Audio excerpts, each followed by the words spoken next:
सबसे पहले हम माइंडसेट के ऊपर बात करेंगे। मैं एक छोटी सी कहानी से मेरी बात शुरू करूं ताकि माइंडसेट क्या है वो आपको पता चले। एक गांव में एक फकीर रहता था और फकीर की उम्र करीब 70 साल थी। 70 साल का बूढ़ा फकीर हर दिन 3 बार नमाज पढ़ने जाता था मस्जिद पे। कभी वो नमाज नहीं चूका, कभी बीमार हुआ तो भी गया, कभी वो दूसरे गांव नहीं गया ताकि वो अपनी मस्जिद की नमाज न चूके।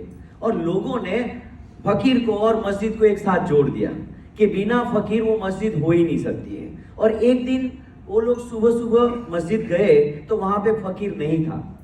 उनको जो पहला विचार आया वो ये था कि ये फकीर मर गया होगा। वो लोग तुरंत उसके घर की तरफ जाने लगे तो रास्ते में एक झाड़ था, झाड़ के ऊपर वो फकीर बैठा था और वो खंजरी बजा रहा था।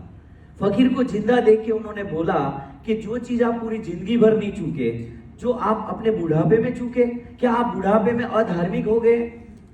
तो फकीर ने क्या जवाब दिया? फकीर ने जवाब दिया कि मैं अंधेरे में था, मैं धोखे में था। ये तो मुझे कल ही पता चला कि अगर मैं मस्जिद के बाहर अधार्मिक हूं तो मस्जिद के अंदर जाके धार्मिक कैसे हो सकता हूं? मेरी जो लाइफ है, मेरा सातत्य है, मेरी कंटिन्यूटी है, मेरी कॉन्शियसनेस जो 24 घंटे जो चुनाव करती है वो मैं हूं। मैं 1 घंटे मस्जिद में बैठ के अधार्मिक ही रहूंगा अगर मैं 23 घंटे बाहर अधार्मिक काम करता हूं तो ये तो मुझे कल पता चला कि मैं धोखे में था। मैंने 2 चीजें नक्की करी है। एक चीज, आज के बाद कभी मैं मस्जिद नहीं जाऊंगा, और दूसरी चीज मैंने ये नक्की करी है कि मैं जहां बैठूंगा इस तरीके से बैठूंगा कि जैसे मैं मस्जिद में बैठा हूं। मैं जहां भी बैठा रहूंगा मैं इसी अवस्था में रहूंगा, इसी मनोस्थिति में रहूंगा कि जैसे मैं मस्जिद में बैठा हूं। कुछ लोग मस्जिद में, मंदिर में जाके धार्मिक बन जाते हैं, और कुछ लोग ऐसे हैं जिसके आसपास एक मंदिर बन जाता है, मस्जिद बन जाती है।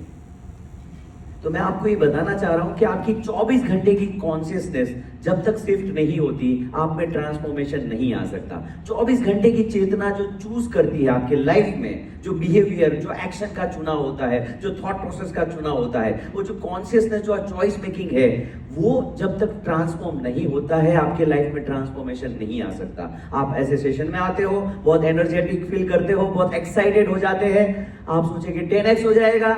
ये माइंडसेट लेके आप अपने बिजनेस प्रीमाइसेस पे जाते हो, फिर वहां की सिचुएशन के प्रभाव में आते हो, फिर 15 दिन 20 दिन के बाद फिर एनर्जी लेने आते हो। यही होता है आपके साथ। मैं ये बोलना चाहता हूं कि जो एनर्जी में, जो माइंडसेट में आप इधर है, यही अवस्था में आप अपने घर पे भी रहे तो कैसा?